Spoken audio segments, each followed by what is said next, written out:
ISIS atau Daesh dalam bahasa Arab bukanlah organisasi yang muncul secara tiba-tiba. Untuk memahami bagaimana kelompok ini muncul, kita harus melihat kembali sejarah kelompok-kelompok militan di Timur Tengah yang berawal sejak tahun 1999. Pada tahun tersebut, seorang ekstremis asal Yordania bernama Abu Musab al-Zarqawi mendirikan sebuah kelompok militan bernama Jamaat Al-Tauhid wal Jihad. Al-Zarqawi mendirikan kelompok ini dengan tujuan untuk melawan apa yang ia anggap sebagai musuh-musuh Islam, khususnya pemerintah Yordania dan Amerika Serikat, yang pada waktu itu semakin memperluas pengaruhnya di Timur Tengah. Namun, kelompok ini mulai mendapatkan perhatian internasional setelah invasi Amerika Serikat ke Irak pada tahun 2003. Dalam kekacauan yang terjadi pasca invasi, kelompok ini bergabung dengan Al-Qaeda dan menjadi cabang resmi Al-Qaeda di Irak. Bergabungnya kelompok Al-Zarqawi dengan Al-Qaeda menandai awal dari transformasi yang signifikan. Sebagai bagian dari jaringan Al-Qaeda, AQI mulai melancarkan serangan-serangan yang lebih terorganisir dan brutal, yang ditujukan untuk memicu konflik sektarian antara Sunni dan Syiah di Irak. Al-Zarqawi dikenal karena taktiknya yang kejam, termasuk serangan bom bunuh diri dan pemenggalan kepala yang direkam dan disebarluaskan melalui internet. Namun, kehidupan Al-Zarqawi berakhir pada tahun 2006, ketika ia tewas dalam serangan udara yang dilancarkan oleh Amerika Serikat. Meskipun pemimpinnya tewas, organisasi ini tidak hancur. Sebaliknya, mereka mulai merestrukturisasi diri di bawah kepemimpinan baru dan mempersiapkan fase berikutnya dari perjuangan mereka. Kepemimpinan Abu Bakar al-Baghdadi. Setelah kematian Al-Zarqawi, AQI sempat mengalami masa-masa sulit. Namun, pada tahun 2010, Abu Bakar al-Baghdadi muncul sebagai pemimpin baru yang berhasil menyatukan kembali kekuatan kelompok ini. Di bawah kepemimpinannya, AQI berubah menjadi Islamic State of Iraq, ISI, dan mulai membangun kembali kekuatannya di wilayah Irak yang sedang dalam keadaan tidak stabil. Al-Baghdadi bukanlah pemimpin biasa. Ia memiliki visi yang jauh melampaui apa yang dicapai oleh pendahulunya. Dalam kondisi Irak yang sedang dilanda konflik sektarian dan pemerintahan yang lemah, Al-Baghdadi melihat peluang untuk memperluas operasi ISI ke Suriah, yang saat itu sedang terjebak dalam perang saudara yang brutal. Perang saudara di Suriah menjadi lahan subur bagi ISI untuk memperluas kekuatannya. Pada tahun 2013, Al-Baghdadi mengubah nama organisasinya menjadi Negara Islam Irak dan Suriah, ISIS, yang mencerminkan ambisinya untuk menguasai wilayah yang lebih luas. Di Suriah, ISIS berhasil menguasai wilayah yang cukup besar, termasuk kota Raqqa yang kemudian dijadikan ibu kota de facto kekhalifahan mereka. Kejatuhan kota-kota besar seperti Mosul di Irak ke tangan ISIS pada tahun 2014 menandai puncak kekuatan mereka. Pada titik ini, ISIS telah berubah dari kelompok militan kecil menjadi salah satu organisasi teroris paling berpengaruh di dunia, dengan kontrol atas wilayah yang luas dan sumber daya yang melimpah. ISIS menganut ideologi Salafi jihadis yang sangat ekstrem. Mereka menginterpretasikan syariah Islam secara ketat dan literal, dengan penekanan pada jihad sebagai kewajiban utama. Namun, pemahaman mereka tentang jihad jauh dari ajaran Islam yang sebenarnya, yang mengutamakan perdamaian dan keadilan. Dalam banyak hal, ISIS menyimpang dari ajaran Rasulullah Muhammad SAW dan memanipulasi konsep jihad untuk membenarkan tindakan kekerasan mereka. Allah Subhanahu wa Ta'ala berfirman dalam Al-Quran, Surah Al-Maidah ayat 32. Barang siapa membunuh seorang manusia, bukan karena orang itu membunuh orang lain, atau bukan karena membuat kerusakan di muka bumi, maka seakan-akan dia telah membunuh manusia seluruhnya. Ayat ini dengan jelas menunjukkan bahwa membunuh satu nyawa tanpa alasan yang sah adalah dosa besar di mata Allah Subhanahu wa Ta'ala. Namun, ISIS justru menjadikan pembunuhan sebagai bagian dari taktik mereka untuk menakut-nakuti musuh dan menguasai wilayah. ISIS dikenal karena kekejamannya yang melampaui batas kemanusiaan. Mereka menggunakan berbagai taktik brutal, seperti eksekusi massal, perbudakan, dan penyebaran video kekerasan sebagai alat propaganda. Video-video ini tidak hanya ditujukan untuk menakuti musuh mereka, tetapi juga untuk menarik simpatisan dari seluruh dunia yang tertarik dengan ideologi mereka. Rasulullah Muhammad SAW bersabda, "Barang siapa yang menyakiti seorang kafir zimmi, maka aku akan menjadi musuhnya pada hari kiamat nanti." Hadis ini menunjukkan bahwa Islam melarang keras tindakan yang menyakiti orang lain tanpa alasan yang sah, apalagi melakukan tindakan brutal seperti yang dilakukan oleh ISIS. Namun, ISIS justru mengabaikan ajaran ini dan menjadikan kekerasan sebagai bagian utama dari strategi mereka. Deklarasi kekhalifahan oleh Abu Bakar al-Baghdadi. Pada bulan Juni tahun 2014, ISIS mendeklarasikan pendirian kekhalifahan dengan Abu Bakar al-Baghdadi sebagai khalifahnya.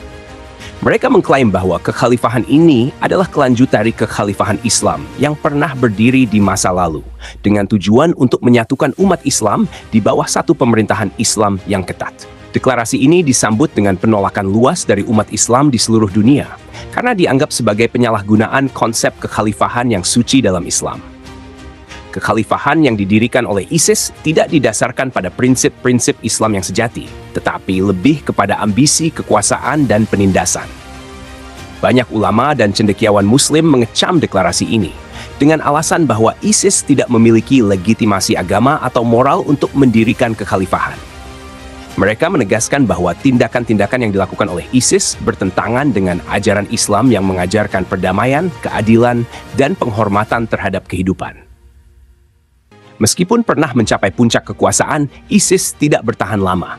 Koalisi internasional yang dipimpin oleh Amerika Serikat bersama dengan pasukan lokal di Irak dan Suriah melancarkan serangan balik yang berhasil merebut kembali wilayah-wilayah yang dikuasai ISIS. Operasi-operasi militer ini, yang dilakukan dengan dukungan udara yang intensif, berhasil menghancurkan infrastruktur ISIS dan memaksa mereka mundur dari kota-kota utama yang mereka kuasai. Pada tahun 2019, ISIS secara resmi kehilangan kontrol teritorialnya. Kota-kota seperti Mosul dan Raqqa yang pernah menjadi pusat kekuatan mereka, kini berada di bawah kendali pemerintah setempat. Namun, meskipun wilayah kekuasaan mereka telah hilang, ancaman yang ditimbulkan oleh ISIS belum sepenuhnya berakhir. Setelah kehilangan wilayahnya, ISIS berubah menjadi organisasi yang lebih terdesentralisasi, dengan sel-sel tidur yang tersebar di berbagai negara. Sel-sel ini, meskipun tidak memiliki kekuatan seperti sebelumnya, masih mampu melancarkan serangan-serangan teroris yang mematikan. Selain itu, ISIS juga telah menginspirasi berbagai kelompok militan di berbagai belahan dunia yang mengidentifikasi diri mereka sebagai afiliasi atau cabang dari ISIS. Di beberapa negara seperti Nigeria dengan kelompok Boko Haram, Filipina dengan kelompok Abu Sayyaf, dan Afghanistan dengan ISIS Khorasan, masih memiliki pengaruh yang signifikan. Kelompok-kelompok ini menggunakan nama dan ideologi ISIS untuk melanjutkan agenda kekerasan mereka. Meskipun tidak memiliki hubungan operasional langsung dengan pusat kekuasaan ISIS yang dulu berada di Irak dan Suriah. Ancaman dari sel-sel tidur dan afiliasi ISIS ini menunjukkan bahwa meskipun kekhalifahan ISIS telah runtuh, ideologi mereka masih hidup dan terus menimbulkan ancaman di berbagai wilayah. Kehadiran dan aksi-aksi brutal ISIS telah meninggalkan dampak yang sangat besar, terutama di Timur Tengah. Di Irak dan Suriah, jutaan orang menjadi korban kekerasan, baik sebagai pengungsi, korban perang, atau sebagai korban langsung dari kekejaman ISIS. Kota-kota yang hancur, keluarga yang tercerai-berai, dan trauma psikologis yang mendalam menjadi warisan kelam dari kekuasaan ISIS. Selain itu, ISIS juga bertanggung jawab atas serangkaian serangan teror di berbagai negara, mulai dari Eropa, Asia, hingga Afrika. Serangan-serangan ini menimbulkan rasa takut dan kekhawatiran yang mendalam di kalangan masyarakat internasional dan memaksa negara-negara untuk memperketat keamanan serta memperkuat upaya anti-terorisme. Respon dari dunia Islam terhadap ISIS sangat tegas. Banyak ulama, cendekiawan, dan pemimpin Muslim mengecam keras tindakan-tindakan ISIS yang dianggap menyimpang dari ajaran Islam yang sebenarnya. Mereka menegaskan bahwa Islam adalah agama yang mengajarkan perdamaian, kasih sayang, dan keadilan, bukan kekerasan dan teror. Rasulullah Muhammad SAW bersabda, "Seorang Muslim adalah orang yang umat Muslim lainnya selamat dari lisan dan tangannya. Dan seorang mukmin adalah orang yang dipercaya untuk melindungi darah dan harta mereka." Hadis ini menekankan pentingnya menjaga perdamaian dan keselamatan sesama Muslim, sesuatu yang jelas diabaikan oleh ISIS dalam tindakan-tindakan mereka. Meskipun kekuatan teritorial ISIS telah runtuh, ancaman yang mereka timbulkan belum sepenuhnya berakhir. Dalam beberapa tahun terakhir, ISIS telah mengubah strategi mereka menjadi lebih terselubung. dengan fokus pada serangan terorisme skala kecil dan propaganda melalui internet. Mereka terus berupaya merekrut anggota baru melalui media sosial dan platform daring lainnya, menargetkan individu-individu yang rentan terhadap radikalisasi.